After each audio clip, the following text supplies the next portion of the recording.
Spartan Transportation and Spartan Logistic Management is your one source for all your shipping needs. 53-foot dry van shipments, auto transport shipments, full-service in-house brokerage, drop-lot facilities, just-in-time deliveries to all auto manufacturers, facilities in St. Louis, Missouri, Kansas City, Missouri, and Indianapolis, Indiana. Spartan Logistics, LLC, proud sponsor of the IROC Series, Kyle Steffens UMP Modified and Silver Crown Driver, and Gordy Gundaker, World of Outlaws Late Model. Visit us at spartan-logistics.net or find us on Facebook.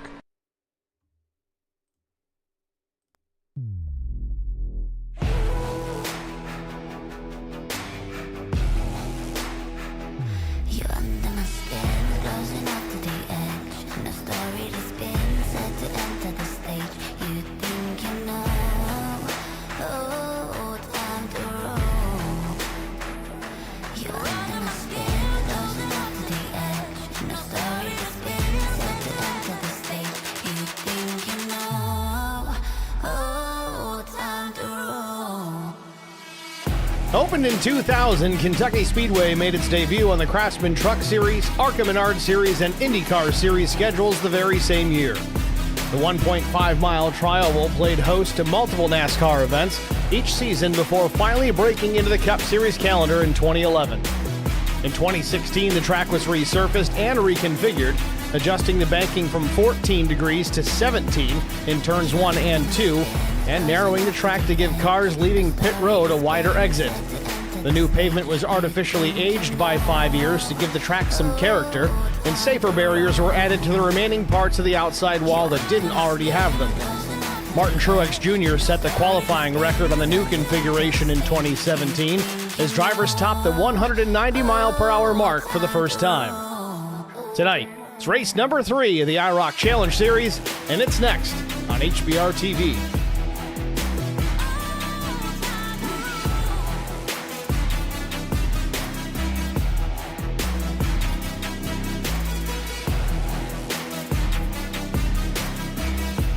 Good evening, everyone. Welcome to the virtual Kentucky Speedway. Race 3 of the IROC Challenge Series about to get underway here. 135 laps the race distance, a 65-degree ambient temperature, 45% humidity, clear skies, barely any breeze, track temperature at 65 degrees Fahrenheit. Other race details to be concerned about tonight: 3 tire changes available over the wall, a full fuel load available to these drivers, 1 fast repair at the ready, and 3 attempts at a green-white checkered finish if it comes down to it. Qualifying already in the books, the warm-up session just about wrapping up here. Let's go trackside to get an eyeball on that and see how things are playing out there.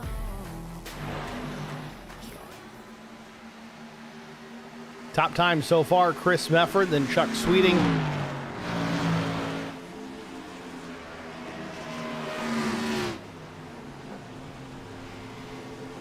And I got a name clarification on Mike Cook recently, and I think I'm already screwing it up again. I gotta go back and look here. We'll get it figured out.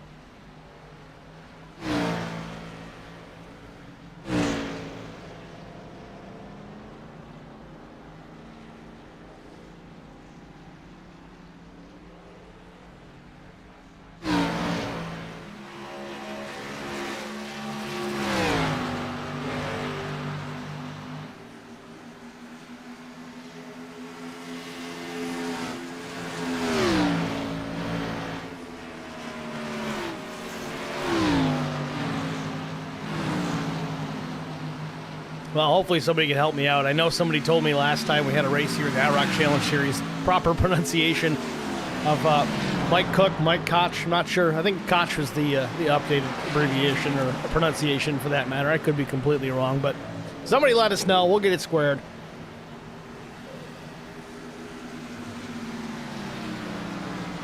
Less than a minute left in the session. Jump right into our starting grid thereafter and into our race session.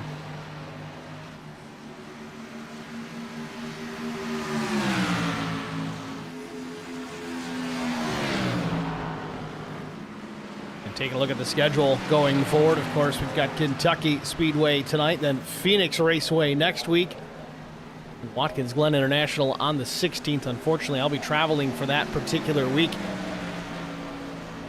Unless they got a barn burner, we'll not likely be covering that one on tape delay.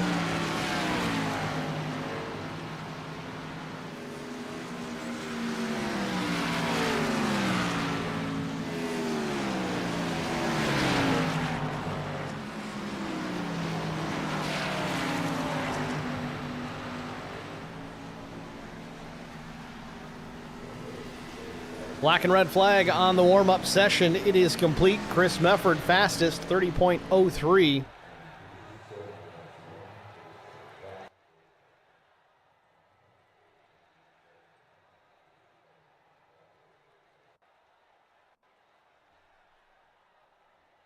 With that, it's time. Let's take a look at our starting grid. On the pole position with a lap time of 30.149 seconds. It's the 49 of Adam Petit.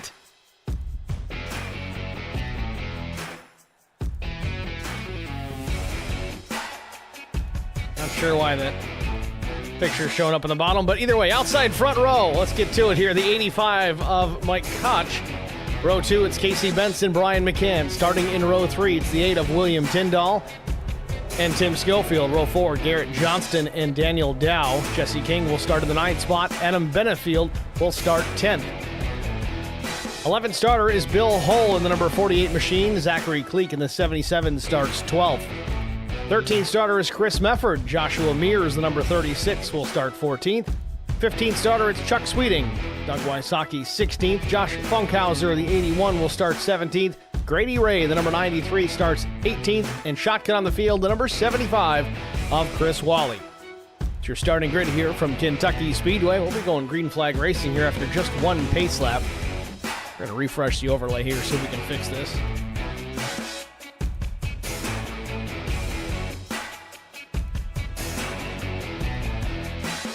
There we have it.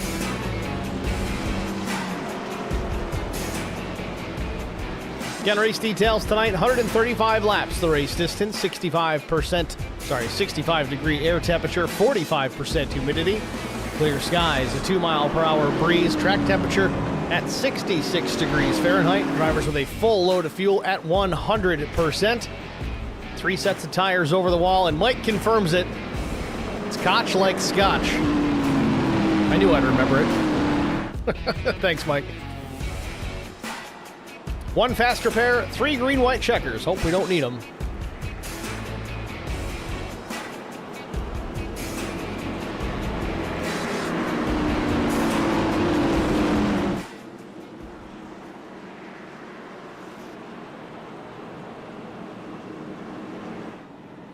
Field rolling through 3 and 4, getting ready to be driving these cars into turn number 1 in anger. 8 machine William Tyndall backing off there in the 3rd row here, trying to get a run. It looks. Got to get tightened up there, William. Pace car is in. Green flag. There it is, green flag in the air.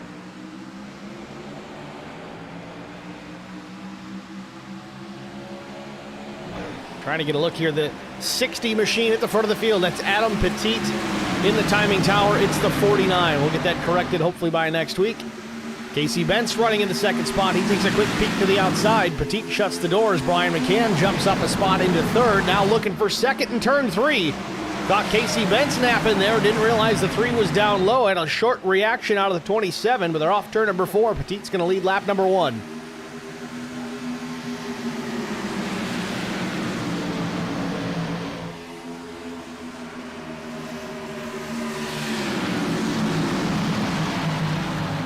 Top 2 putting some distance on McCann already. A couple of car lengths in the rears is the 3, but keep a close eye on Brian McCann as tires warm up, tire temperatures come up, pressures come up.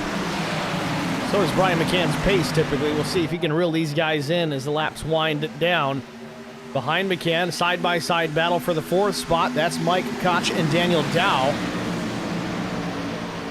Koch in the number 85 machine in the Yoo-Hoo Camaro.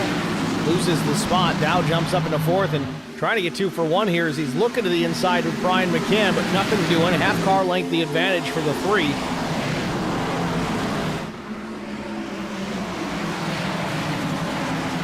wide battle in behind. Here comes William Tyndall in the 8. He was down low, didn't have the run out of the corner as the shorter distance on the bottom forces him to put a little bit more wheel into it, a lot less momentum. Comes the 12 of Tim Schofield now to the inside of Mike Koch.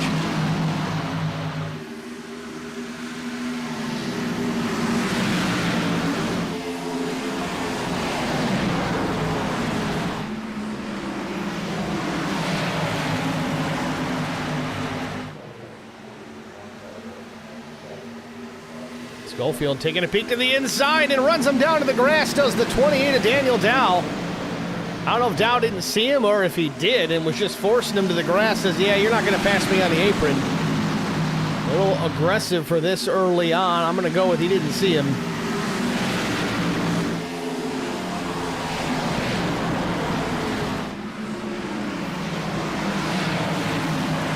Top two running away with it right now. Adam Petit, Casey Bentz, the top two. 5-6 car lengths now back to the 3 of Brian McCann. Let's go on board with Brian.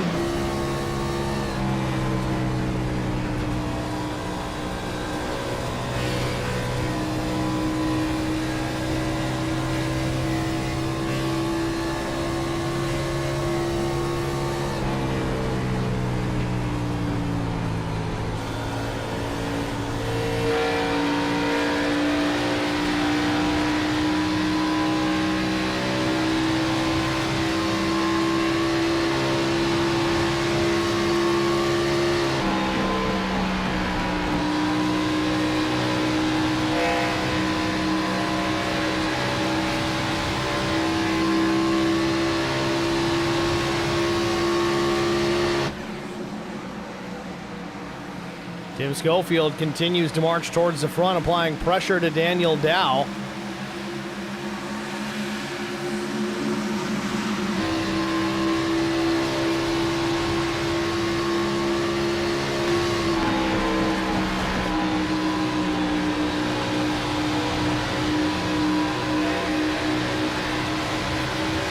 Schofield gets to the inside. Had a bit of a run on the exit of turn 2. They go down into turn 3 now. Dow sticking to the outside. Schofield had a lot of wheel into it, into turn 3. You can actually see the front tires turned in. Scrubbed those right front for sure. Cost him some momentum as well as Dow hangs on to the spot.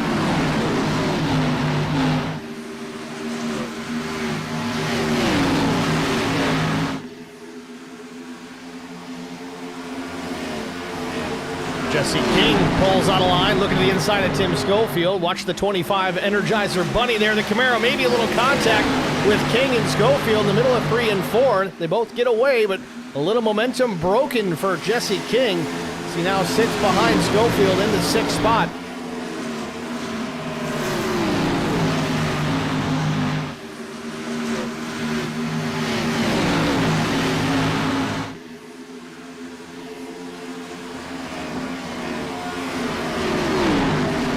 Jesse King running just ahead of the 9 of Adam Benefield.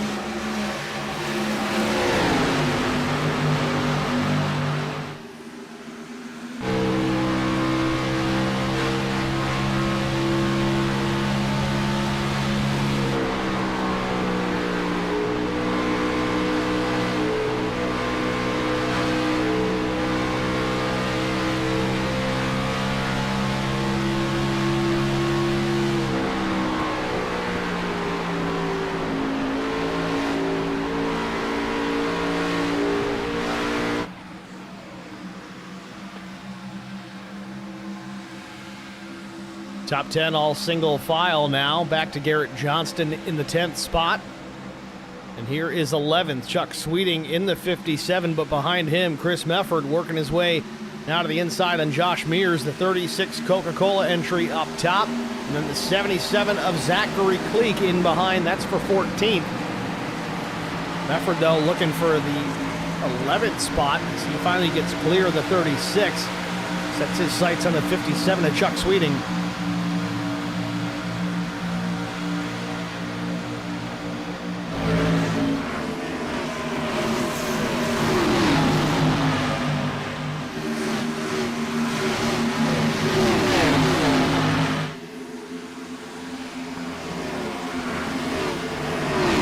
Schofield and Daniel Dow going after it yet again. And Jesse King, though, looking at the back bumper of the 12. He wants some of this action as well on a turn number 4, three-car battle. This would be for the 4th spot between these three drivers.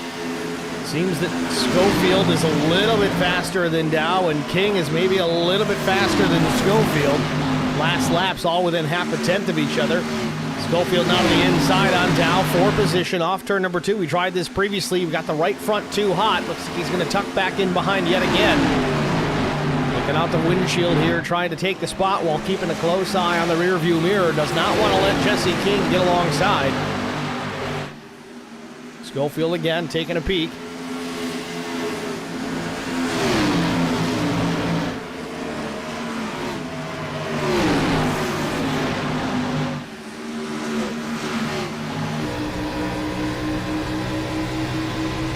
Almost some contact down the backstretch.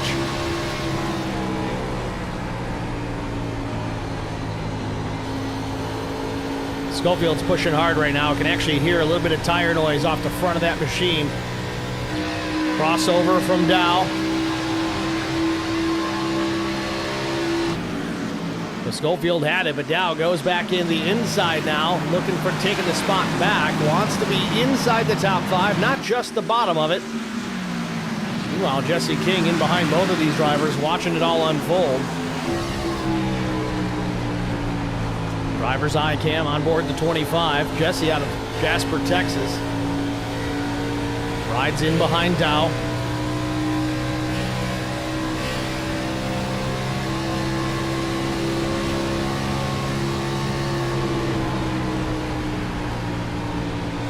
See, Schofield completed the pass. King gets the apron. It shoots him up the racetrack a bit. He's going to lose a couple of car lengths at least off turn number 2 here. Eases back onto the throttle down the backstretch, but it allows Mike Koch to close in the gap.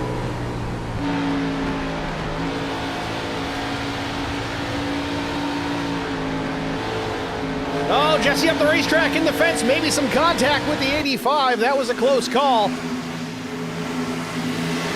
King lost the nose on the exit of turn number 4. Might have got the safer barrier a little bit. Might have traded some paint there with Mike Koch in the 85. Everybody continues on, but Jesse King back to the 9th spot now.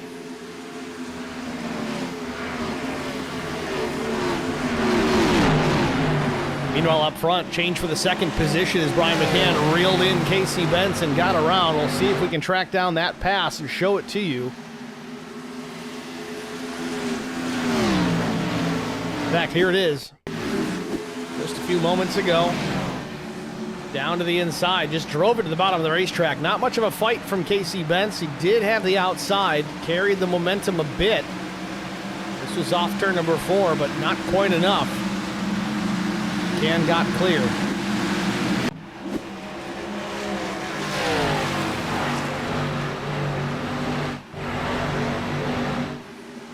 Top 5 getting strung out just a bit. Further back, even top 10. A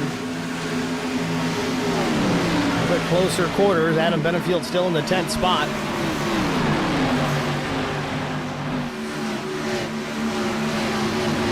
Bill Hull and Chuck Sweeting side by side. This for the 11th position. Bill Hull in the 48. It's clear of the 57, so Hull now 11th. Sets his sights on the 9. Wants to jump into that top 10.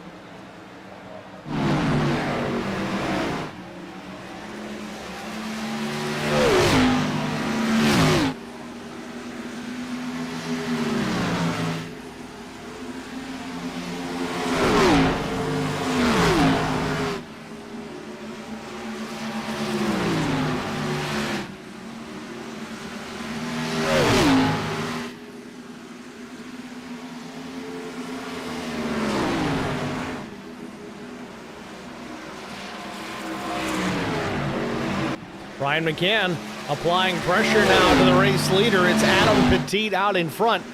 Again, just want to clarify, if you guys are just joining us, you'll see in the timing tower, Petite or Petite, I'm not sure if I'm saying it right, new driver here in the series, shown as the number 49, carrying the number 60 on the door. Try to get that rectified for next week so everything matches up. But for now, doesn't matter what number he's running, he's got the race lead, but Brian McCann drives it in way deep, might have made a little bit of contact to the back bumper.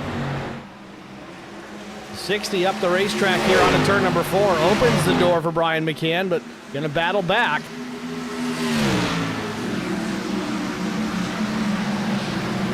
Side by side down into turns 1 and 2. McCann into 3 on the bottom of the racetrack. Up top, it's Adam Petite trying to defend that race lead and doing so successfully, at least for the time being. Holding off a hard-charging Brian McCann. McCann drives it way down the bottom of the racetrack. Bit of a slide job by the 3, takes the spot. We'll see if we'll catch the crossover off 4. Petite pulling the draft here, looking to the inside. McCann throws the block. Brian McCann, new leader, lap 25 here at Kentucky.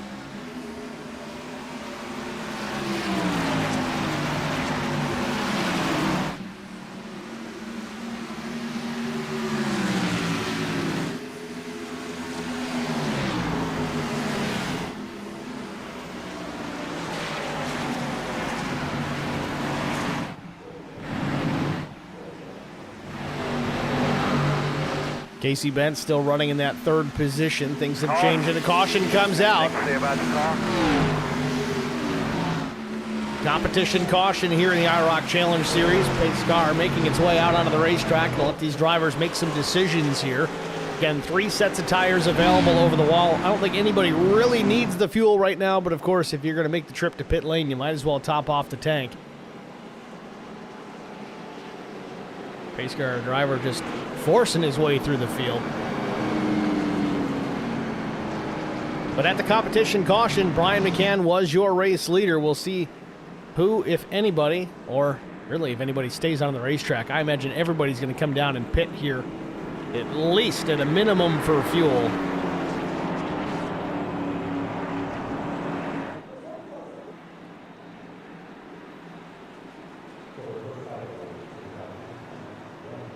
There you have it. McCann, Petite, Bent, Schofield, Mefford, everybody coming down to pit here. 19 cars here in the race tonight, every one of them on the lead lap, and every one of them going to come to the attention of their pit crew for fuel and possibly tires. McCann's going to put the right sides on at a minimum here. We'll see if they roll around to the lefts and make it a 4-tire change. Sunoco race fuel going in. Indeed, 4 tires for McCann. Drops the jack. He's down and away, and he's going to be first out of pit lane. McCann wins the race out.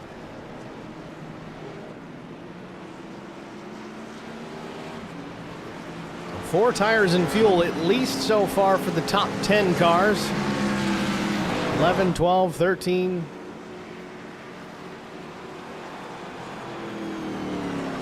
Grady Ray just leaving the pits here. Long stop for the 93. Jesse King still in the pits. Got to wonder if he's just trying to get some repairs made. We did see a slight bit of contact. Chuck Sweeting in a similar boat. Didn't catch his issues, but he did spend a little bit extra time on pit lane. Jesse King doing the same, as we said, just trying to get things straightened out the best that he can on that race car.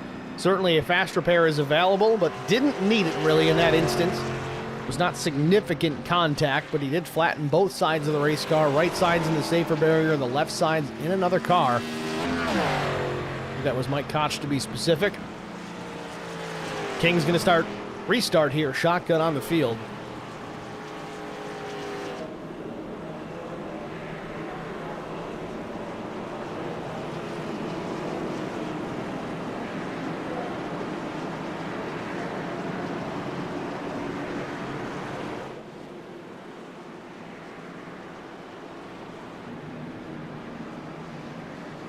So as you can see, we're doubled up here behind the iRacing pace car. The lights have turned off on that pace car, so we're on the 1 to go. Next time by, we'll be back. Green flag racing, lap 29 will go up onto the tower.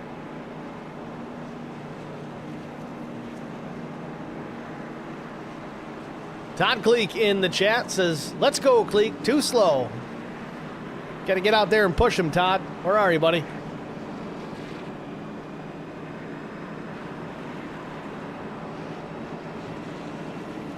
It's my engine in that car. I gave him that engine, and that's what my boys are pushing.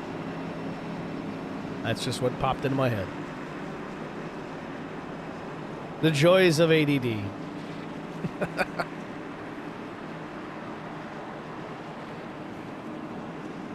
Quick top 10 before we go back to green. It's McCann, Petit, Bentz, Tim Schofield, Chris Mefford, Daniel Dow, Garrett Johnston, William Tyndall, Mike Koch, Chris Wally into the top 10 for the first time tonight.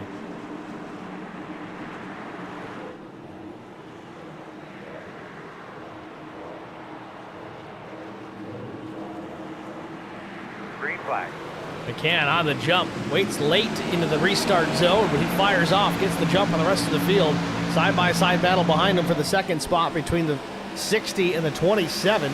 That's Petit and Bentz. Side-by-side, same story here, fourth and fifth. Chris Mefford working his way through to the inside of Tim Schofield, and here comes the 8 of William Tyndall.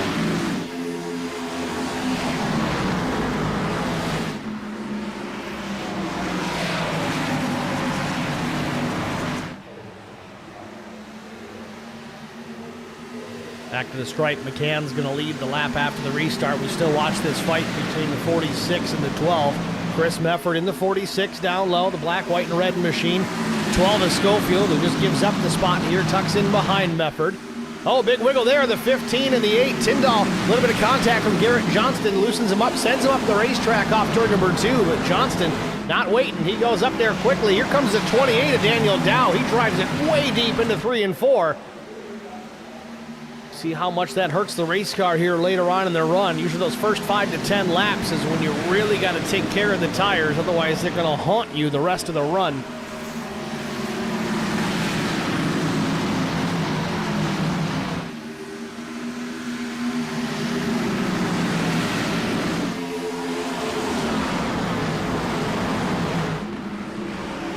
Bentz hung on the outside. Now Chris Mefford's going to make the move around the 27. He's going to start hunting the 60 of Petit.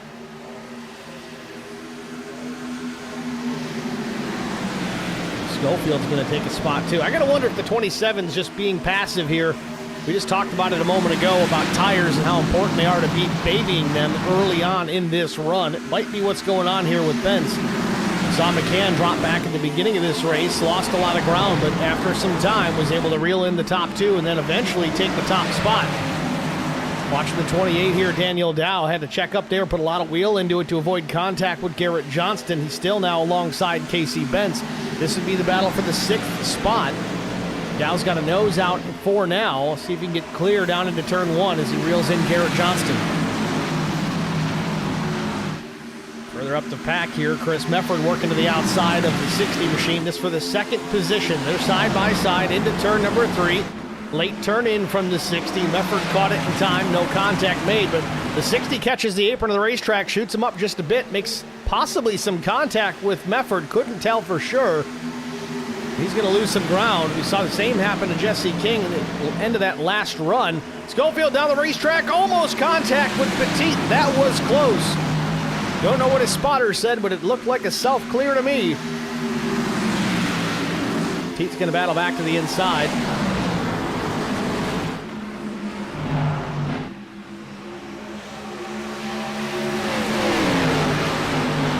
Great battle here in the top 5. Schofield trying to hang on to the spot. That's third that he's at right now, but he's putting pressure on Brian McCann as Mefford jumps to the race lead. McCann slips back now to third, now to fourth. 60 comes up into the third spot. Mefford leads Schofield second.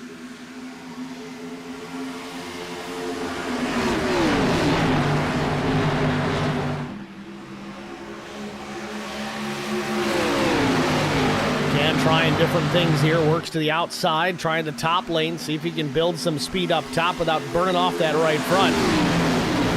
Top 3 all single file relatively. Here's the 28 though with Daniel Dow. Side by side with Garrett Johnston. Off turn number 2. Johnston tucks in behind. Now takes the spot from McCann as Brian McCann's now in the 6th spot, but not for long. Jumps down to the bottom of the racetrack. Gets alongside Johnston. keep it pinned down there and on the throttle at the same time, though. Johnston with a little bit more of a run down through the dogleg.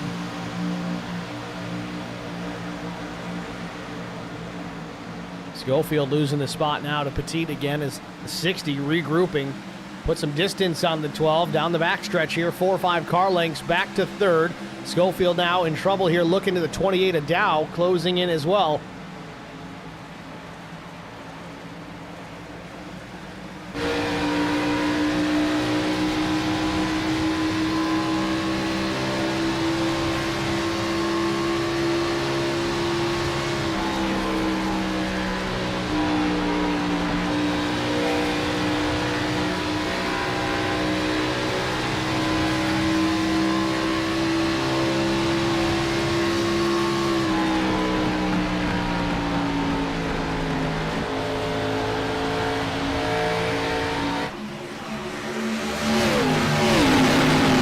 Battle for the race lead is on. Mefford has it now, but by just about a tenth, if even that. Petit right there.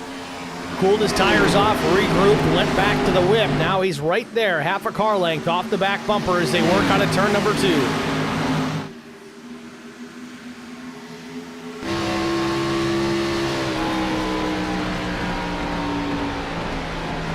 Mefford drives it deep into 3 and 4.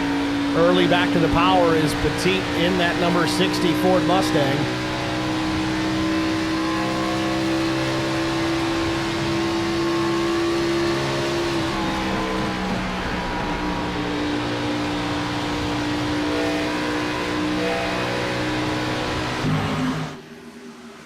Back to the back straightaway. Mefford trying to hang on to that top spot, but the 60's got position into turn number 3, drives it to the bottom of the racetrack.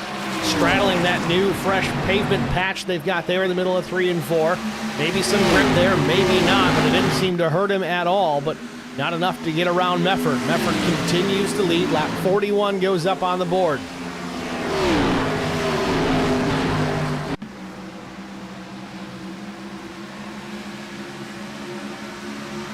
Great battle for the race lead. Back and forth, back and forth. Petit not able to get past and clear of Mefford, but man, is he sticking with him, and the caution is out. Yeah, did my radio sound bad out there? Not sure who was involved in that. Doug Wysocki's quite a ways back here all of a sudden.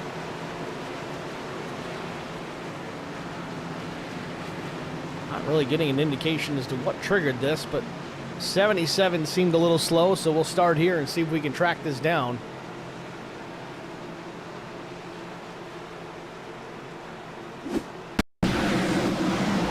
There it is, William Tyndall and Cleek. Not a real big incident by any means.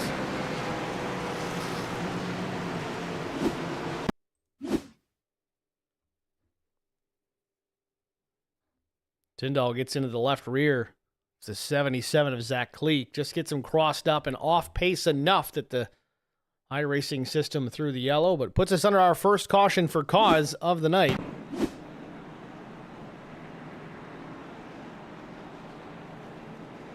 That was all for the battle for the 8th spot at the time. Meanwhile, the second and third place machines decided to hit pit lane.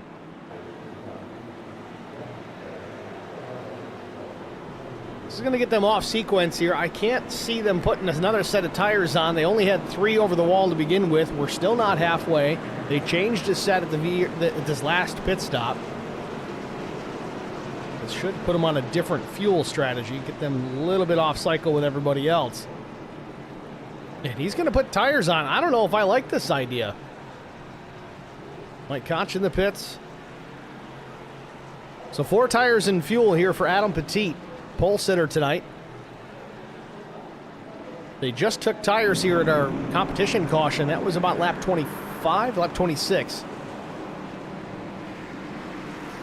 So that just leaves 1 set of tires left for the number 60. Interesting.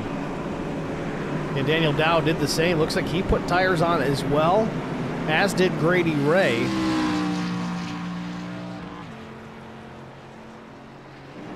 And I see the temptation. This place does seem to eat up tires, and it builds tight, which is really frustrating as a driver, at least if it builds loose. At least you got to fight the car and it's fun. It builds tight. You just got to lift. Going slower is no fun.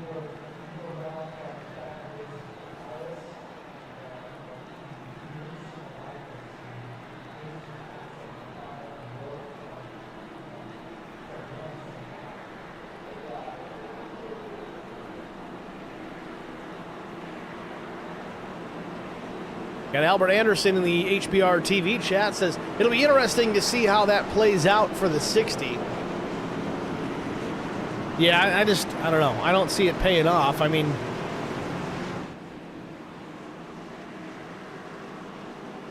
anything's possible, I guess, but if we run a long green flag run here, which kind of seems like we're gonna, that incident that we just had here, our first caution for cause, and we're still 20 or so shy of halfway.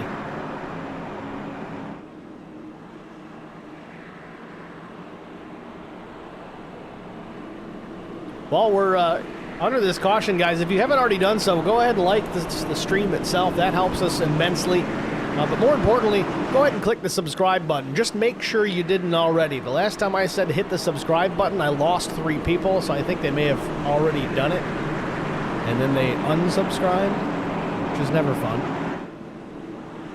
Trying to get that push to 1,000 subscribers here.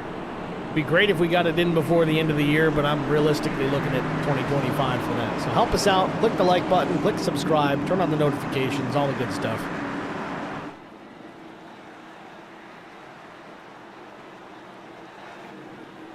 Pace car is in. Wait for Barney to drop that green flag and get us back underway from Kentucky Speedway. Race 3 of the IROC Challenge Series. Into the restart zone. Chris Mefford brings him in. He hammers the throttle. We're back underway.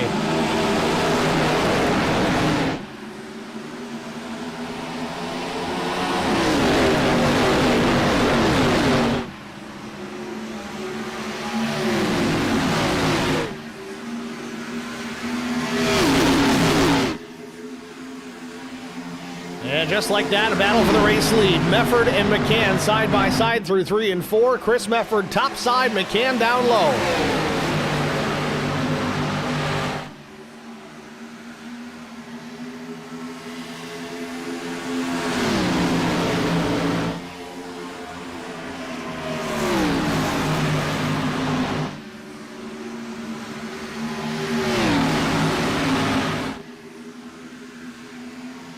Mefford hangs on to the spot. McCann tucks back in behind, about a 10th and a half back, or let's just call it a car length or less at this point. Garrett Johnston rolling up in 3rd. Schofield 4th. Casey Bentz running into 5th spot. The only Toyota in the field tonight.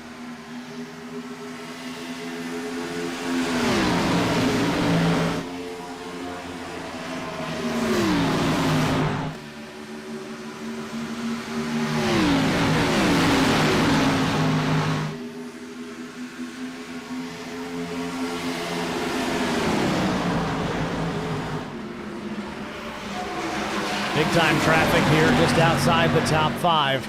Zachary Cleek, though, after his small spin, he's up into the 5th spot. And Jesse King looking to the outside. He's in 6th, looking for more.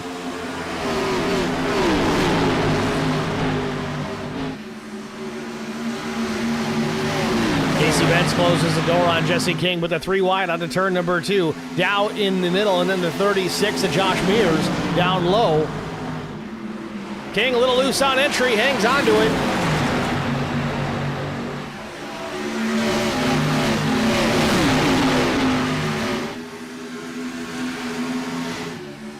Jesse King either not happy or trying to give Bentz a bit of a push.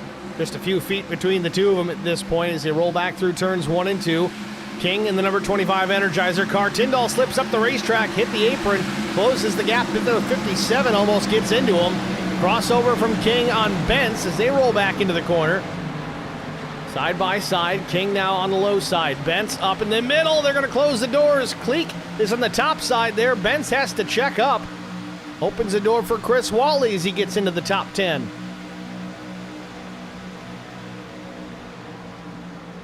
Crazy action here just inside the top 10.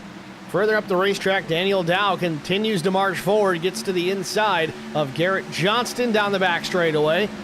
He'll get clear into 3, drives it way deep into 3 and 4, almost all the way to the back bumper of Brian McCann. Meanwhile, possible change for the race lead. Petit to the inside of Chris Mefford. At the line, the 60 retakes the top spot. Mefford now back to second. Some new names here tonight in the IROC Challenge Series, and they're making those names known fast right out of the gate.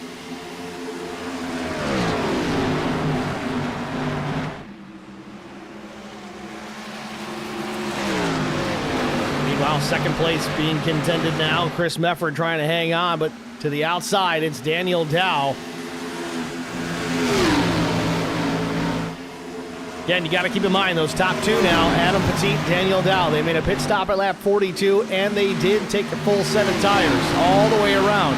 Their second of 3 sets were burned. So they're going to be real fast now, just considering that tire differential with the rest of the field, but it's going to come back to these guys later on. They're going to have to fight the race car on old rubber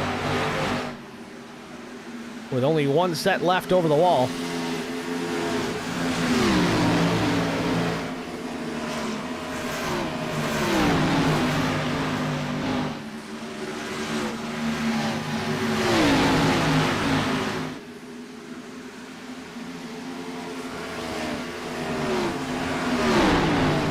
McCann now back to the inside. Chris Mefford up top. This for the 3rd spot now.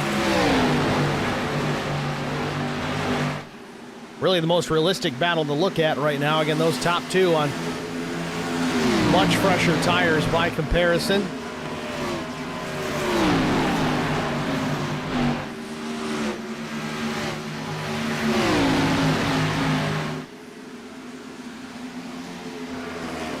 Further back out of turn number 2, Chris Wally hanging out of the 10th spot just ahead of Casey Bentz.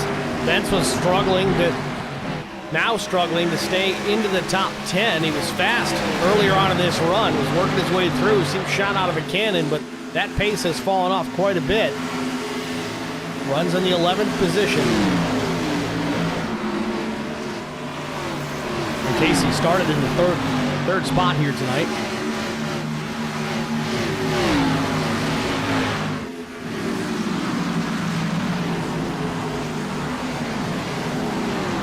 Battle for position.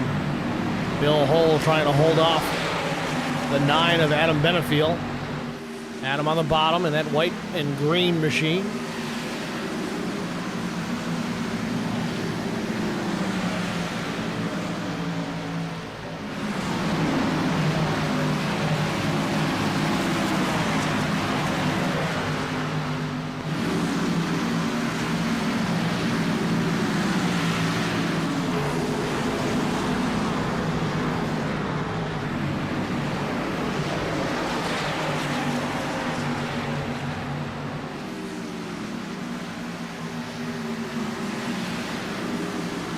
Zach Cleek was running up in the top 5 there not that long ago. I don't know if there was an issue out on track, but the 77 has fallen back to the 17th position in relatively short order. Meanwhile, behind Zachary Cleek, Grady Ray, the number 93, we keep seeing him blink in and out, losing connection.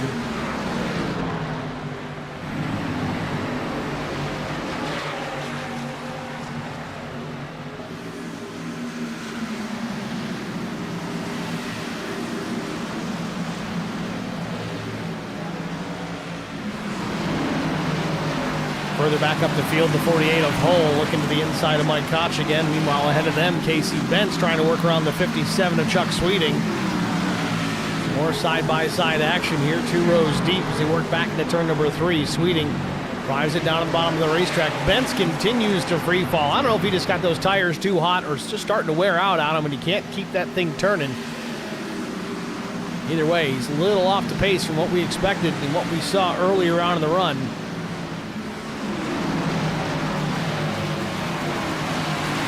Ken Couch in the chat says, sounding better, Steve. Hope you're feeling better. Yeah, I'm about 98% here. We're still hanging on just a tiny bit, but definitely on the mend. Thanks, Ken.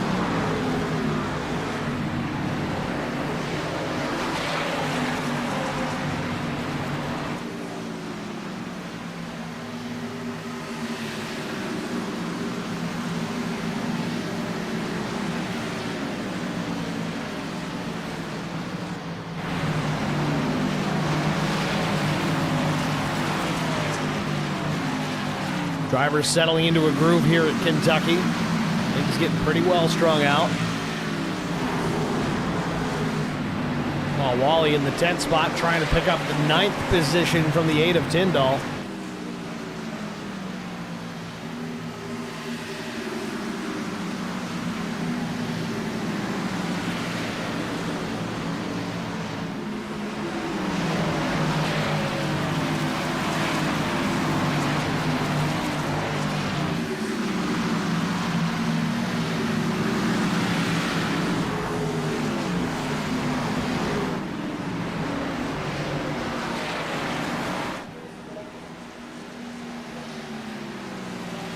This is the point in the race where I believe drivers are just finally starting to realize, man, I got to drive this thing with some worn out tires. When do we get an opportunity here? It's going to be a bit. Again, last pit stop coming at lap 26 for the majority of the field. A few made a stop at lap 42. Ironically enough, only 2 of them were able to power through the field to the front. That's Adam Petit, Daniel Dow. Then William Tyndall, he pit at lap 42. Looks like that was a fuel-only stop, though, for the 8. Then Sweeting and Koch, they also pit at lap 42.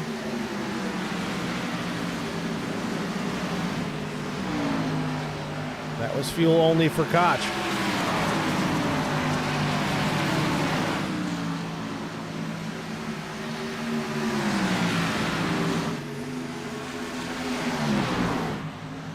Zachary Cleek has slipped now to the 19th position.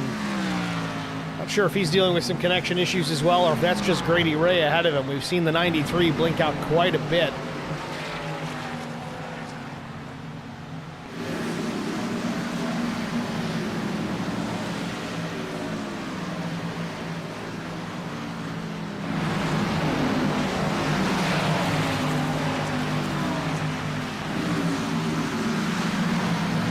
Casey Benz now running in 14th.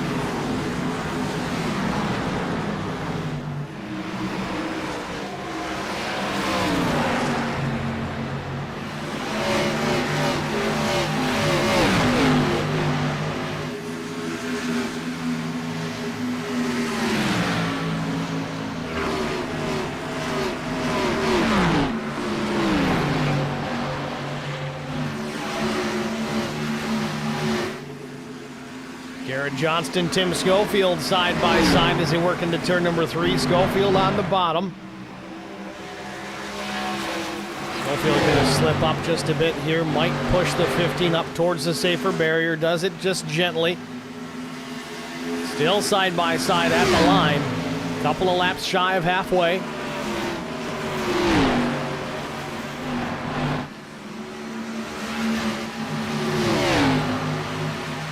Schofield hangs on to the spot for the time being. Meanwhile, other drivers working towards the front.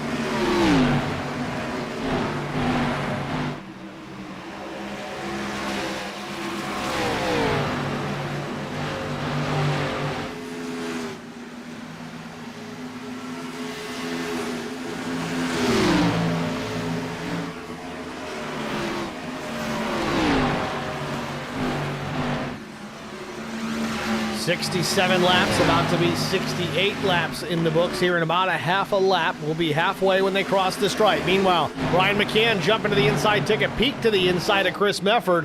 Tried to catch him sleeping, but no avail for the 3 right now. He still runs 4th to work out of turn number 4.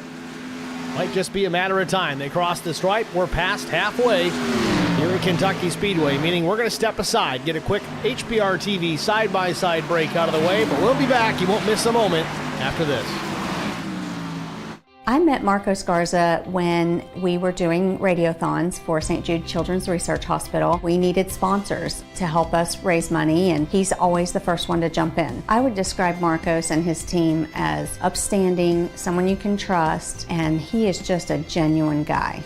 Marcos has been very generous. He has a genuine concern for people. You need somebody that cares about you. And that's what Marcos is, and that's pretty much what this firm is. The Garza Law Firm. Let us help.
Back at Kentucky Speedway, 75 laps in the books. Adam Petit continues to lead over Daniel Dow, Brian McCann, Chris Mefford, and Tim Schofield.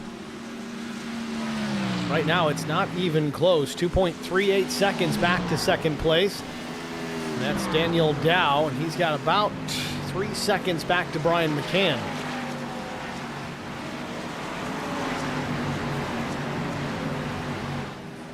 Drivers settling into this run still. Again, the majority of the field made a pit stop here at lap 26. Some drivers going to pit right now. In fact, Jesse King's one of those. Makes the left turn down pit lane.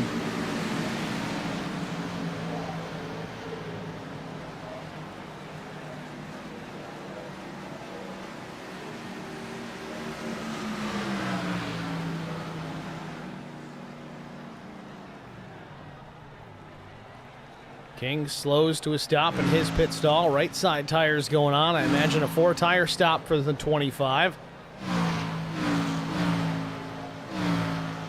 There it is. For Goodyear Racing Eagles. Sunoco Race Fuel drops the jackies down and away. King has been known to do a lot of road racing as well, so maybe he's working the undercut here, trying to get some fresher rubber underneath him to gain some track position on that front alone before the rest of these drivers get an opportunity to pit.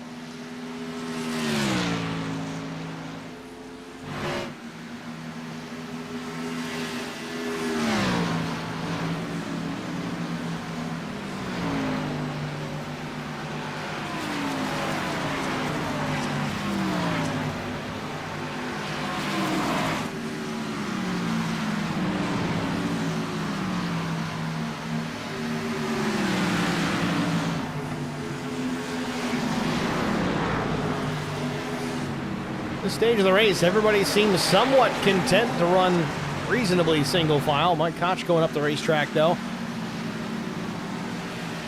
Wally applying some pressure to William Tyndall. This will be for the 7th spot.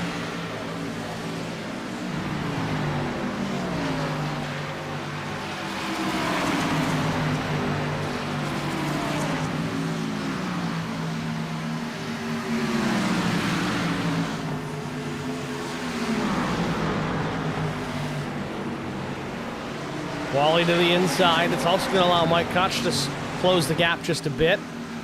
Mike can't hold the bottom, though, up the racetrack. Wally and Tyndall still side by side at the line.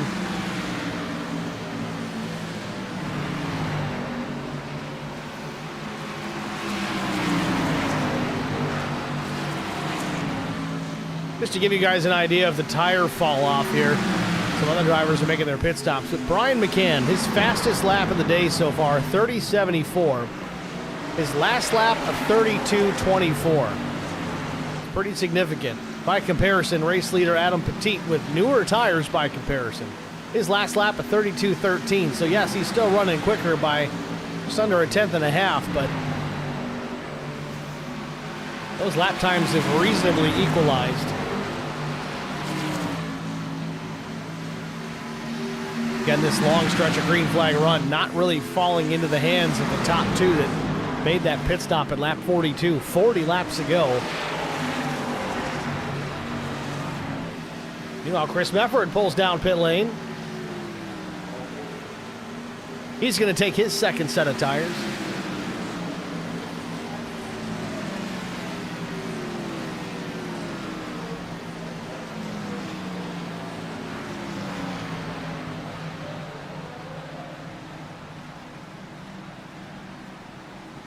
See, honestly, though, the top two are not in as bad a shape as you think they could be. If this thing runs green all the way to the end, this could work out. They've already run about 40-plus laps on this set of tires. They were able to drive through the field and changing them when they did, but now, like I said, those lap times have kind of equaled out to compare it to the drivers that made their pit stops at lap 26. If they came down to pit when all these other drivers do and it stays green, they're fine. They're in good shape. However, if the caution comes out late, the drivers that saved that third set, they're in the catbird seat at that point. This is going to be dependent on yellows. The way this race is running really could tip in the favor of Petit and Dow.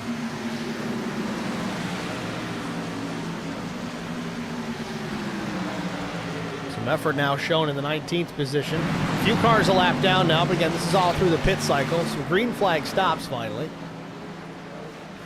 But you will likely see, I don't know if these guys will stay out a little longer to fully utilize that last set of tires, or if they try to jump back on cycle with the rest of the field.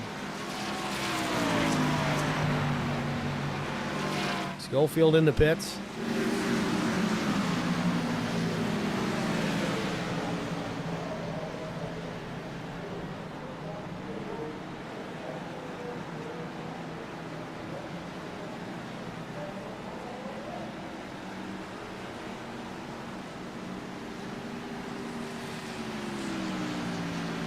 Brian McCann now pulls off of turn 4. He's going to hit pit road.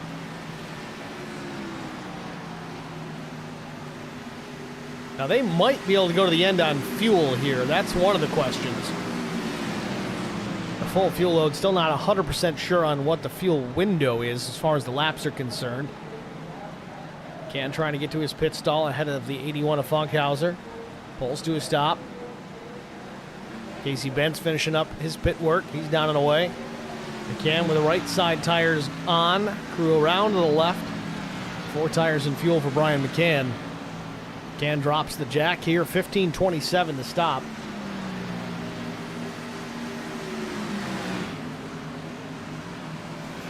I got to imagine that this may be a trigger here for the top 2 to come down and pit in the next lap or so.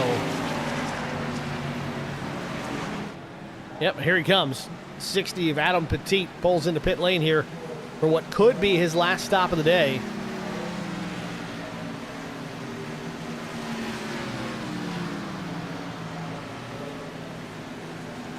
Went 45 laps on this set of tires and tank of fuel. Got about 47 left.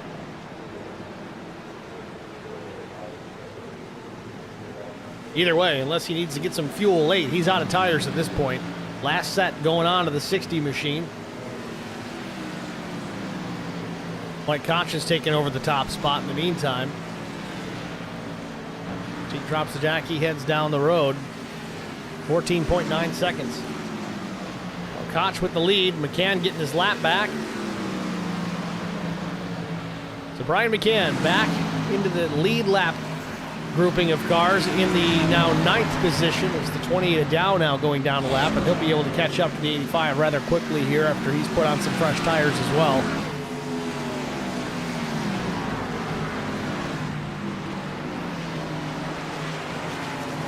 So current top 4, it's Mike Koch, Chuck Sweeting, William Tyndall, and Grady Ray. These drivers all pit last at lap 42, and here comes Mike Koch. He's going to come down and pit.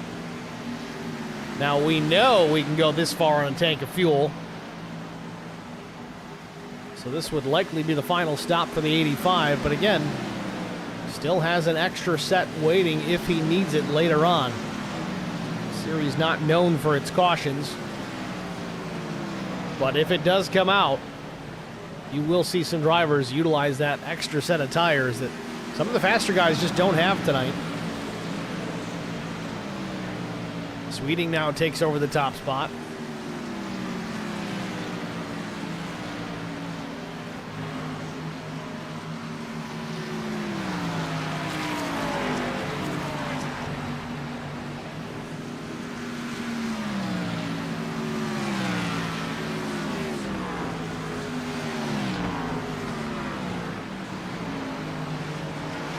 As it stands right now, still a couple of drivers needing to make their final pit stop. Sweeting's going to do that right now. I would assume Tyndall's going to follow him here in the next lap. Tyndall wants to get a lap led here. Can't say I blame him.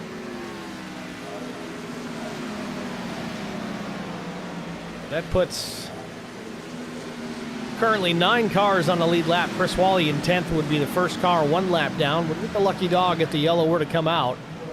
Once Tyndall makes his stop, that's going to cycle a lot of these guys back through, with the exception of Tim Schofield and Zach Leake. Not sure what happened to Schofield, as he's now down 2 laps. He was very fast early on.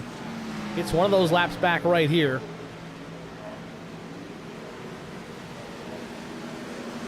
Sweeting finishes up, then Tyndall from the race lead now, the last car to pit.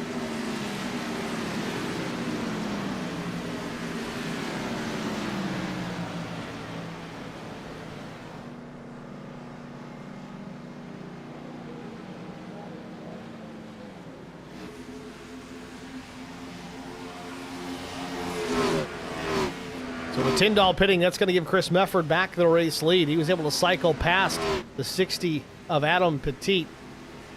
4-tire change for Tyndall.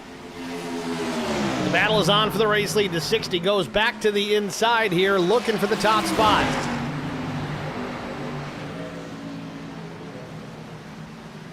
Petit with 6 laps newer tires.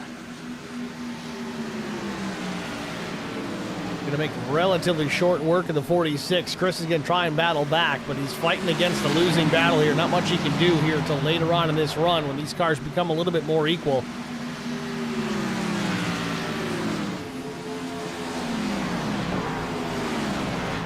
So looking at the tower here, we've got now 16 cars back on the lead lap. William Tyndall in 16th. He is 25 plus seconds in the rears, but nevertheless still on the lead lap. We're just shy of 40 laps to go here from Kentucky Speedway. Albert Anderson back in the chat. Petit is driving the wheels off that thing. He certainly is. And the scary part about it is I think he might have the strategy figured out too. Again, if the caution comes out, I think it all goes out the window. But Adam Petit made an early stop during the comp caution to take tires, as did everybody else, but him and Daniel Dow took an opportunity at lap 42 and took tires again. So that was the second set of the 3 they were allotted tonight. Just taking that final set on this most recent stop for Petit, it was at lap 87. In fact, Dow was the same lap. They can definitely make it to the end on fuel. They can certainly make it to the end on this set of tires because, well, they don't have a choice.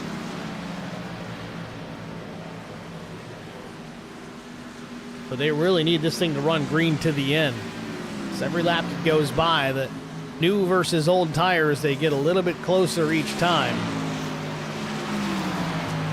Meanwhile, Brian McCann up into the second spot. In fact, last lap was about a half-tenth faster than Adam Petit, so he is starting to reel in the 60/49. Brian McCann fast almost everywhere we go. He's been tested a little bit this season in this car. But man, does he have the ability to close when these races get towards the end. Top 3 pretty well separated. Petit, the race leader, about 2 seconds back, Brian McCann. McCann was faster yet again the last time by. Befford third, Johnston fourth, Daniel Dow runs fifth. Jesse King hanging tough there in that 6th spot. 7th is Chris Wally. Bill Hull up to 8th. 9th is Mike Koch. 10th, Chuck Sweeting. Further down the line, 11th, Adam Benefield. Doug Wysocki, 12th. Funkhauser runs 13th. Casey Bentz, again, was fast early, but now runs in the 14th spot. Loses that now to William Tyndall. Tyndall jumps up to 14th. And then the last car on the lead lap, it's the 36 of Joshua Mears.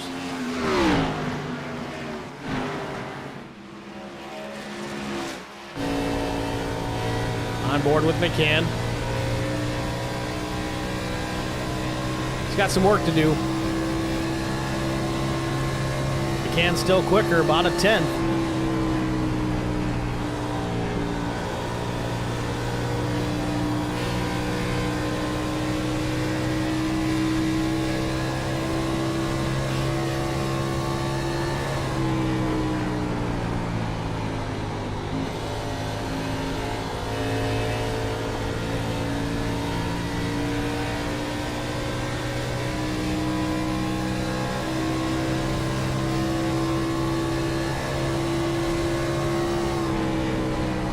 Time Petit took it back. A couple of tenths faster for the 60.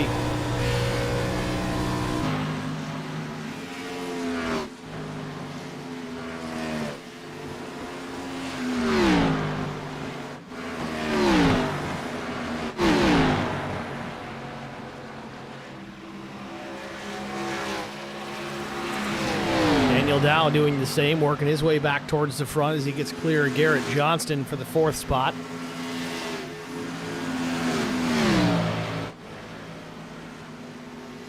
Then there's Jesse King back in P6, kind of all by his lonesome. Nobody up front, nobody out back, just kind of running qualifying laps here. And he's saving fuel here. He made his pit stop at lap 75, so he may have some work to do to make this thing all the way to the end. Tried to short pit for the tire advantage, but it may have killed him in the fuel department. Let's ride on board and listen to him do this. This is the lift and coast. A lot of road racers do this, but you can do the same on an oval with similar effect. Let's listen to him lift out of the gas, push in the clutch, and let the car just coast and idle into the corner. All you can hear is tire squeal.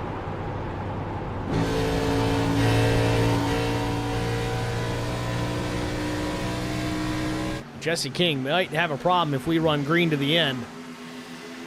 Chris Wally just waiting to pick up another spot here. Bill Hall back in the 8th position in behind Wally, a few car lengths back.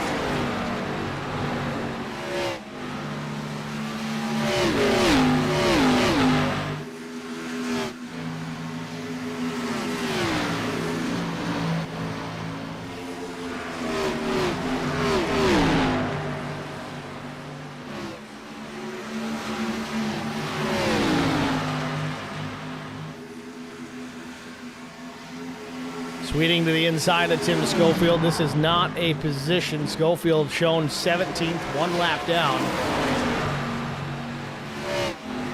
Sweeting trying to put somebody in between himself and Mike Koch.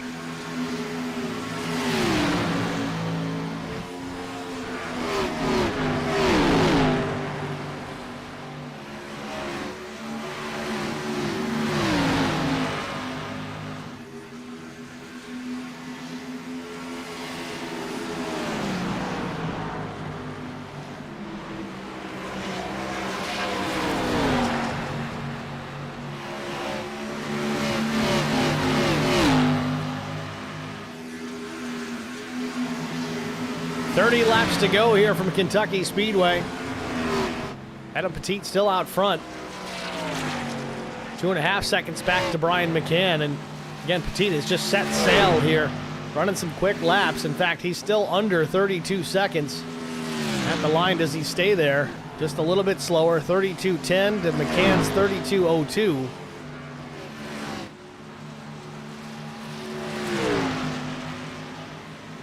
Again, guys, if anybody knows if I'm saying this guy's last name correct, let me know. I don't know if it's Pettit, Petit.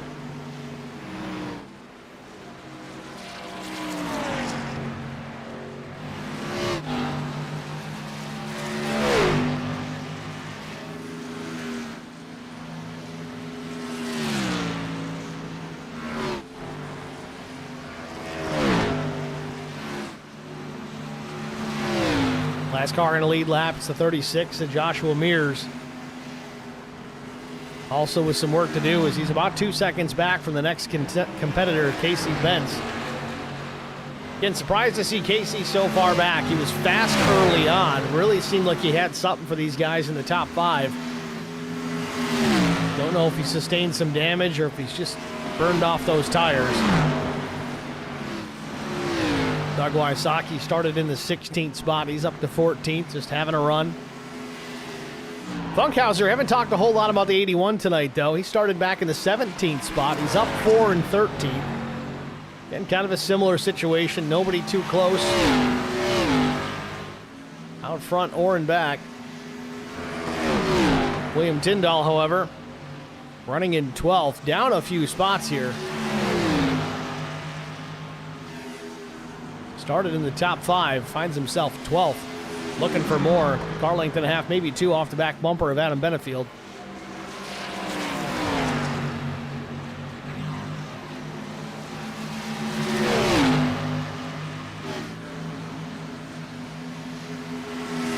Tyndall taking a look here at the start-finish line. Now looking to the inside in turn 1. Way up the racetrack is Benefield. Let's see if he's got the run out of 2. Not quite. Tyndall gets clear and clear by a couple car lengths. Benefield, though, on the attack into 3. Drives it in deep, closes the gap just a bit, but not quite enough.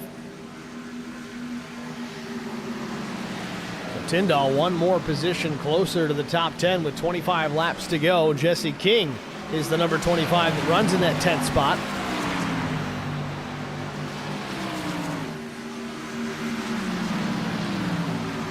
Mike Koch running in 9th, Bill Hull in 8th.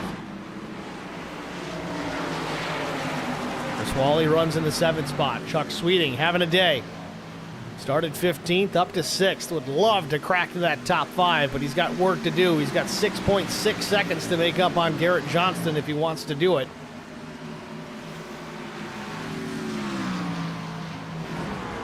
Garrett just got to run his race the racetrack to the very end.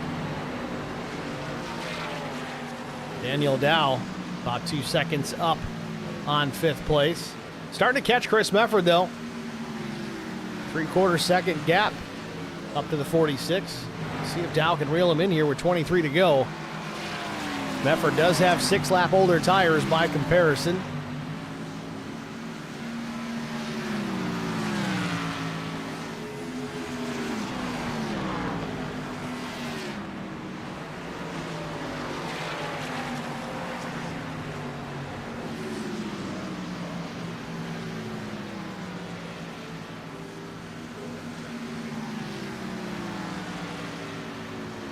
Dow really smooth here. Pulls another 10th off that gap.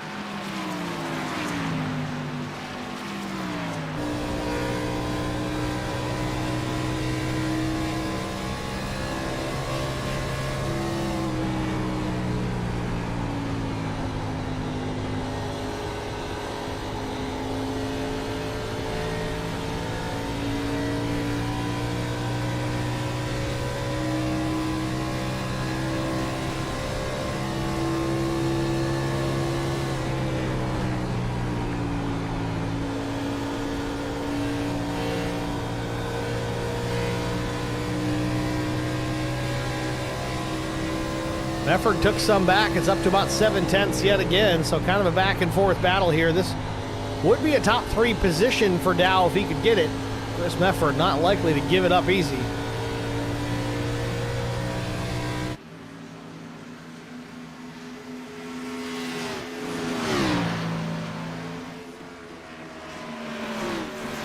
We talked about a bunch throughout this race as we get deeper and deeper into these green flag runs. Tire advantage becomes less and less of an advantage and more just kind of an equilibrium between the drivers with the older versus newer, especially when we're talking only 5, 6, 7 lap difference. Early on, we saw lap times equaling out even with almost a 20 lap differential between tires.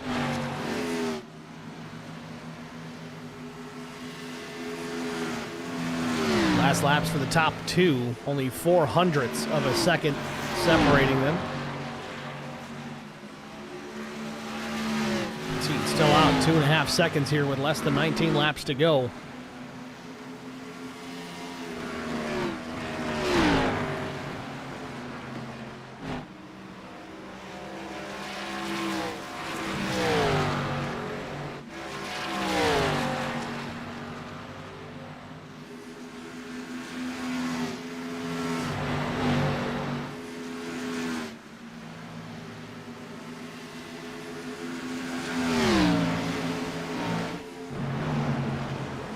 Casey Benson, some traffic here with the 93 of Grady Ray. Grady continues to have connection issues. You see that car just disappearing from view, and the leader is right in the mix of this. Got to be careful here. He can drop back in. He still has yet to come back. There he is.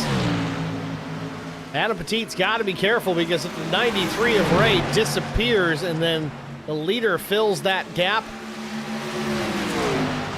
and then the 93 reappears in that same space, it could be disaster for whoever's there. Luckily, the leader is able to get clear. Ray dropping back still. Casey Bentz now finally going down a lap. Tough break to see that out of the 27. He was so fast early on. A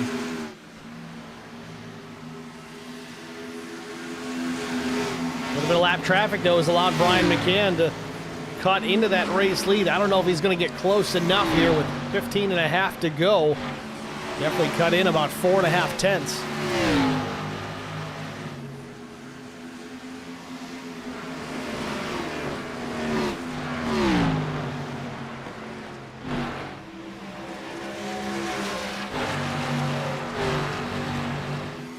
Race leader gets clear of the lap traffic, at least for the time being.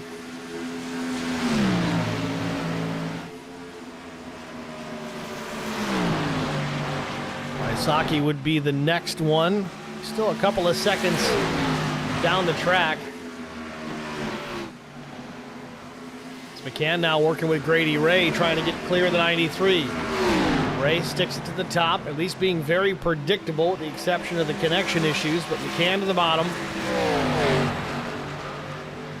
He'll get by and continues to close the gap here. It's now down to 1.85 seconds between first to second. It was 2.5 just a handful of laps ago. McCann was a half tenth faster in the last lap.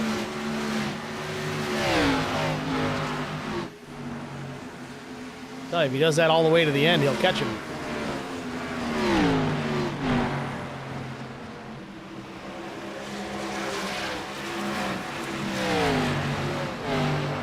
Again, now McCann going to reel in some of the same lap traffic that the race leader had to deal with.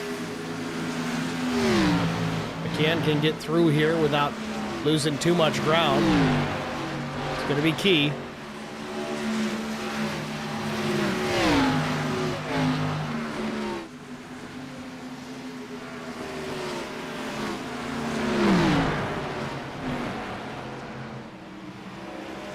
Deficit down to 1.7.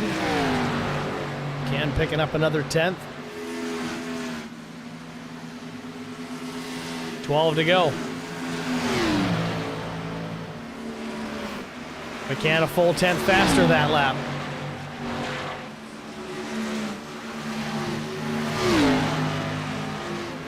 I don't think he's got enough time.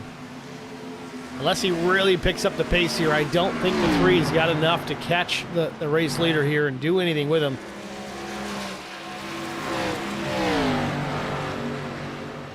Race leader's tires are a couple of laps newer. Again, the later we go, the less that matters.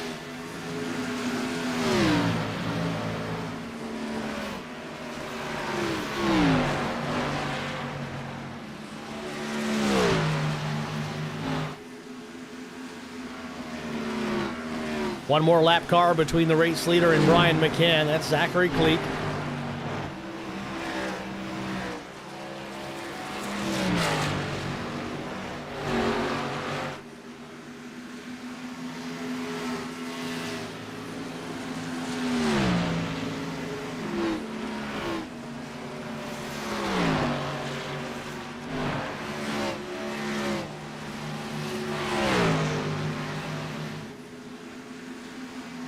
McCann was faster still. Just over a 10th quicker, but again, there's 10 to go here. He's going to need to do more than this.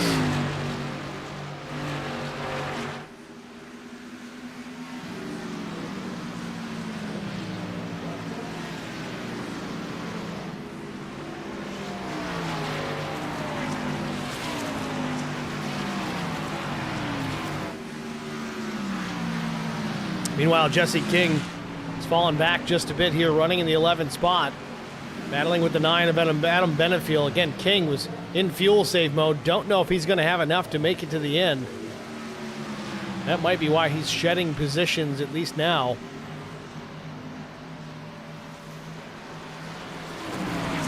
Yeah, he's completely out of the throttle, middle of the corner.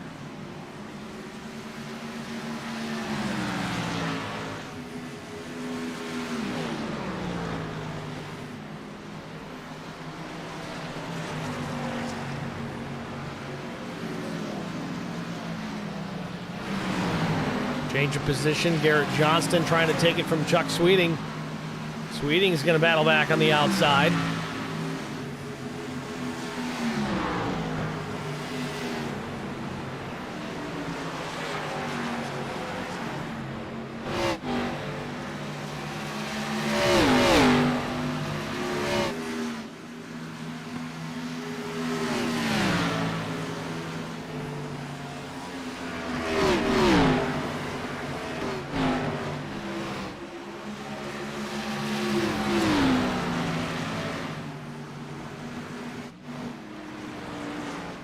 Further up into the top 4, Daniel Dow still in that 4th position. Unable to reel in the 46 of Mefford, at least for the time being. We've got 6 laps to go.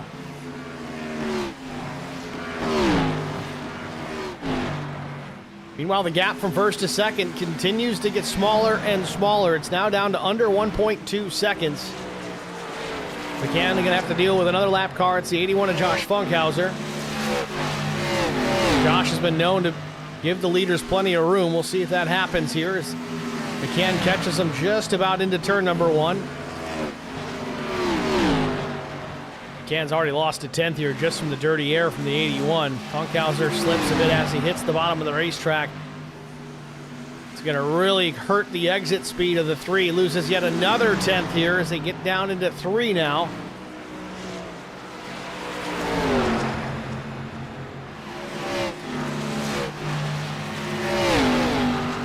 It's first lap in a while that Petit was faster than McCann. Let's see how it looks this time by. Leader ran a 27. McCann ran a 44. Lap traffic hurt him that time. That might be all she wrote. I think race leader Adam Petit can kind of go into cruise control here.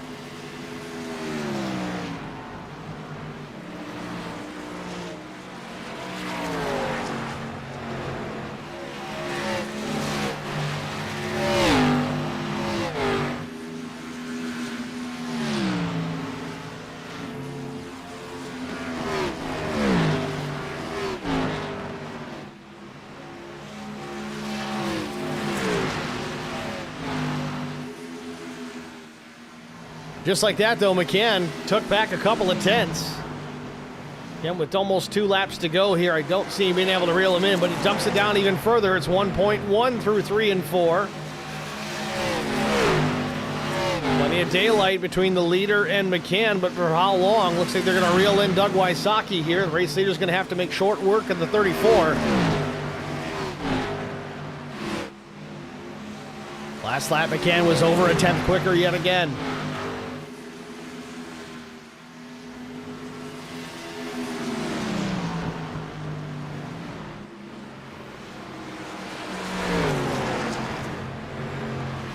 Adam Petit goes way bottom of the racetrack to get clear of Doug Wysocki.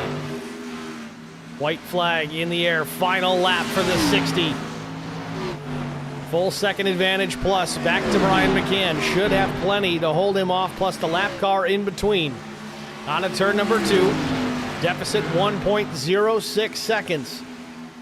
McCann is there, and it's got to hurt because it's just a matter of laps, I think. He needed more time, but through 3 and 4 for the final time, Adam Petit with a still second advantage off turn number 4. He's going to take the checkered flag. Adam Petit wins it in his first IROC race. Second place, Brian McCann. Chris Mefford will come home in third.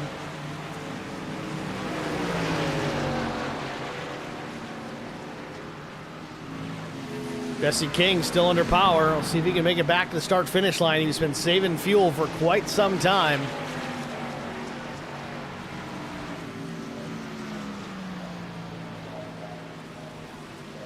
Jesse King will make it back to the stripe. Finished 12th, last car in the lead lap.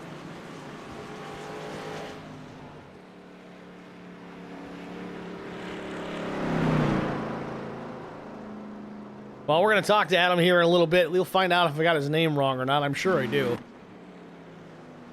It's kind of my thing.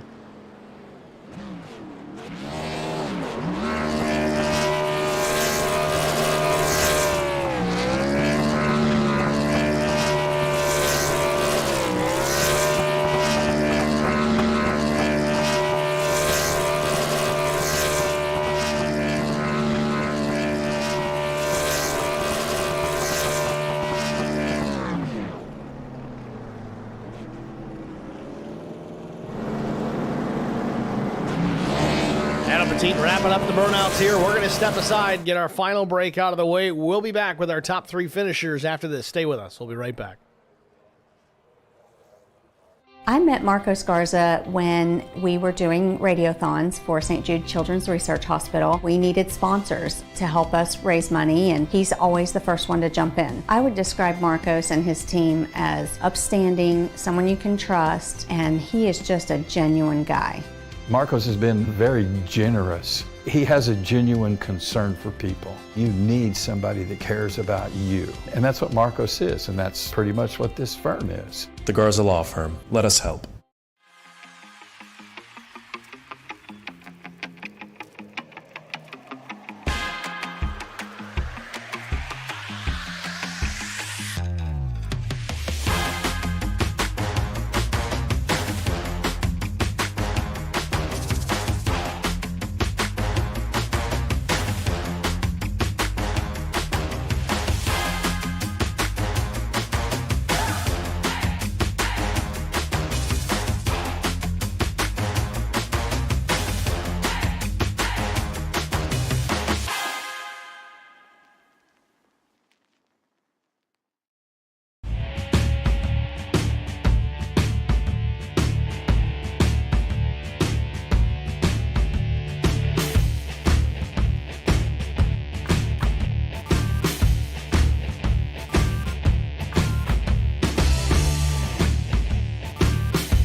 Spartan Transportation and Spartan Logistic Management is your one source for all your shipping needs.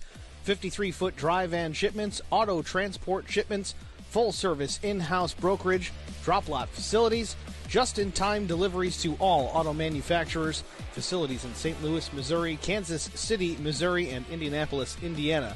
Spartan Logistics LLC, proud sponsor of the IROC Series, Kyle Steffens UMP Modified and Silver Crown Driver, and Gordy Gundaker, World of Outlaws Late Model. Visit us at spartan-logistics.net or find us on Facebook.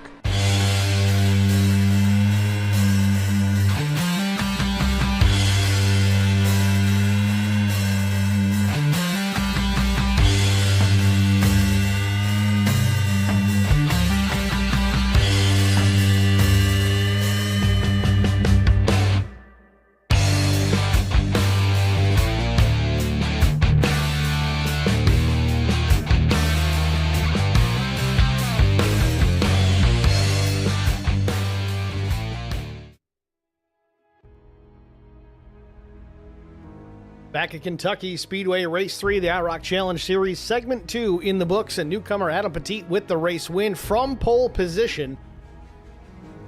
See if we can pull him up into the broadcast booth. Weren't 100% sure on the tire strategy early on. Took a couple of sets early on in this race. Only had one left. Took it late and drove it all the way to the end. Let's get a word from our race winner here. I'm not sure if we're getting the right last name right. Is it Pettit or Petit? Pettit. Pettit. All right, like Andy Pettit. Got it. Yeah. Yep. Well, Adam, congratulations. I think you're a newcomer to this league. I don't recognize the name clearly, but a job well done. Put the car on pole position, and through some fancy tire strategy, you drove this thing to the victory. Was it really reliant on this thing going green all the way to the end? Yeah, so after that caution and me and my teammate Danny came down, we realized that nobody else came with us, and we're like, are we going to be a sitting duck here? And luckily it played out in our favor tonight. So, definitely can, take it when you can get it. Yeah, 100% tire strategy. Again, I thought you guys were sitting ducks there at the end. Again, it all depends on the cautions here. This league does tend to run relatively clean in a lot of cases, so that certainly was weighed in your favor. And when you get in the long run with these cars, at least here at Kentucky, it seems that whether there's a 20-lap difference or a 10-lap difference, it doesn't seem to matter. Late in the run, the tires kind of equal out. So do the lap times, and that showed its head there late in this race as well. So that worked out in your favor. Was that kind of the strategy coming in, or did you guys not even realize there was a limited tire set? So we knew that there was a limited tire set. I don't remember. I think it was Chris Mefford was leading there when that caution came out, and he came down, and then I noticed, cars behind me going down as well. And then at the last second, he, swerved up, and I didn't do it in time. And so I was like, well, I guess I'm coming down. And then when I saw everybody else stay out, I was like, obviously they know something that I don't know. I thought maybe there's going to be another, stage break or something. I was like, maybe that's why they didn't take it. Because they definitely fooled the new guy. But obviously there was no other stage, and we just, prayed to the gods above, and didn't want a caution, and luckily didn't get one. Well, it stayed clean to the end, of course. Of course, you take checkered flag and the race win here tonight. We look forward to Phoenix Raceway next week, another track that can be tricky with tires. What's the game plan rolling into the desert next week in Phoenix? That track is just going to be about me just finishing. I don't know what it is. I hate that place. It hates me. So hopefully we can just, make it around, have a good solid finish, and have some fun racing. All right, Adam. Well, job well done here tonight, man. Who do you want to shout out to before I let you go?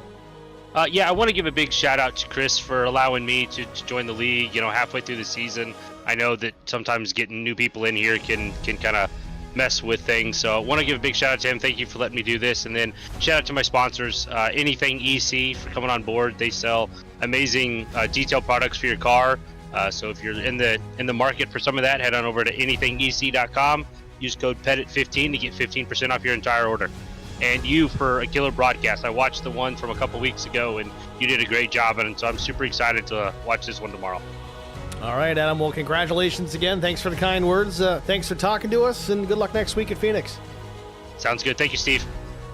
That's Adam Pettit. I knew I screwed the name up. Your race winner here at Kentucky Speedway. Let's talk to Brian McCann. Get the words of the driver, the number 3 machine. Coming up short here, a runner-up finish nonetheless. Brian, it's Steve in the booth. You got me? I do. Brian, congrats, man. A strong run there late. Would more laps have made a difference? It seemed like you were catching Adam there late in this one, but obviously we just ran out of time here. Was it going to be enough if we had more laps? Maybe. I was slowly catching them, but it was tough. The right front was just, I murdered my right front. It was horrible, but yeah, he had the right strategy call early on and took that early set, and we didn't want to take it because it was like lap 30 or 40 of the race or whatever. So he's like, this is a little too early when we only had one more set over the wall. So wanted to save that tire, but it just went green. So shout out to him for, I think this was his first race and coming out here taking the win. Yeah, I mean, he had some pace, obviously, put the car on pole position, but yeah, that second set of tires about lap 42, it seemed like a bad choice, but big-time gamble, had that last set there late, no cautions to change that strategy. Some of you guys might still have tires sitting over pit wall. Do you got any left? Oh, yeah, I was hoping for that caution and come in and get 4 fresh. Well, the good news for the competition is next week is Phoenix Raceway, and he admittedly says he hates that place. How do you feel about Phoenix Raceway next week? That's one of my weaker ones too, so I ain't too excited about it, but I'll go out there and give it my all. All right, Brian. Well, a great run here tonight nonetheless. Congratulations on P2, man. Who do you want to thank? Thank you, my family, you for doing the broadcast, Wally and everybody else who helps out with the league, our sponsors, the drivers for showing up and having a great race, and everybody watching. Thank you. All right, Brian. Thanks for talking to us, man. Good luck. Brian McCann, your runner-up here at Kentucky Speedway. We'll talk to Chris Mefford next, patiently waiting in the interview waiting room. We'll pull the driver, the number 46, into the booth. Chris Mefford, long time, man. It's Steve in the booth. You got us? Yeah, how you doing, Steve? Doing good, Chris. Congrats, man. A third-place finish after outside top 10 starting position in 13th. Led some laps here tonight, some great battles, worked your way back through the field. What was really the key difference here tonight? Was it the tire strategy? Yeah, I mean, it was. Yeah, we only had, I think, 15, 20 laps on our tires after the first initial caution, not the stage, but the initial caution. And some of the guys pit, and I'm sitting there like, okay, that's way too early to pit because, you know, I want these tires at the end of the race. And when they came back out, even with us having those little bit older tires, it really showed.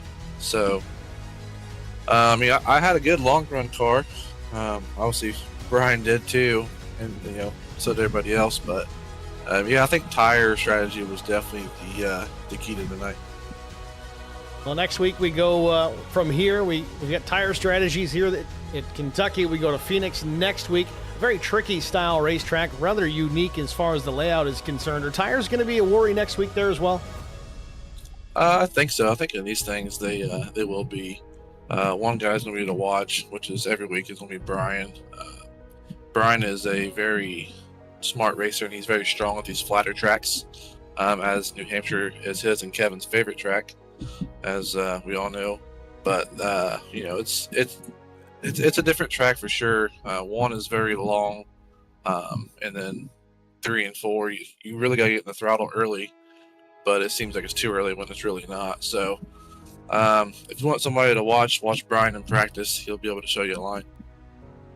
Well, very good. Chris, congratulations again. Third place finish here at Kentucky Speedway, man. Who do you want to thank? Yep, I'd like to thank you from being back from work. You missed the last race we had there in Bristol. That was a good race, a good result there. Thanks for Wally and everybody putting up with all of us. Congrats to Brian and everybody, and the winner can't think of who that was. And let's see here, Adam. Yep, congrats to Adam for winning. The heck of a strategy call for sure. You know, thanks to Matt for the paint schemes. Looks pretty sharp. And you know, thanks to everybody for having a good race. I think we only have like 3 incident points for everybody, so that's pretty strong for this group.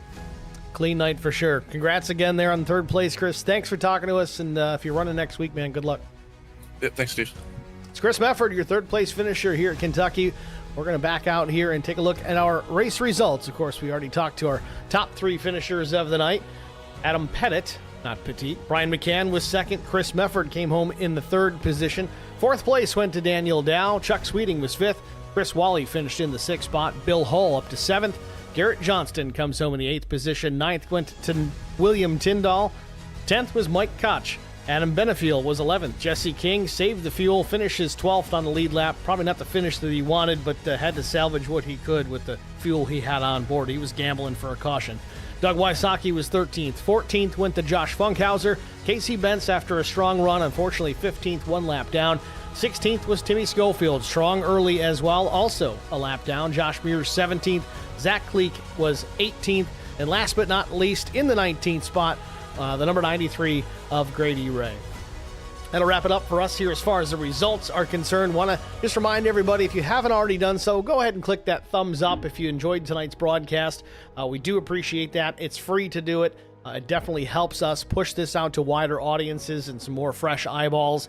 That's not only good for us here at the channel, it's good for the league as well. And we are multi-streaming, so don't just do it for one. Go over to the other and do it there too. So IROC TV for one of them, HBR TV for the other. Hit the subscribe as well. We're on the run to 1,000 subscribers. Certainly trying to get that done here by the end of the year. I don't know if we're going to get there. It's a pretty tall order, but if not that, first quarter of 25, I think we should be able to get that done. Last but not least, congratulations again to newcomer Adam Pettit, taking the race win for his first race here in the IROC Challenge Series. And thank you guys all for tuning in. I'm Steve Singer. We'll see you guys at the next one. Have a good night.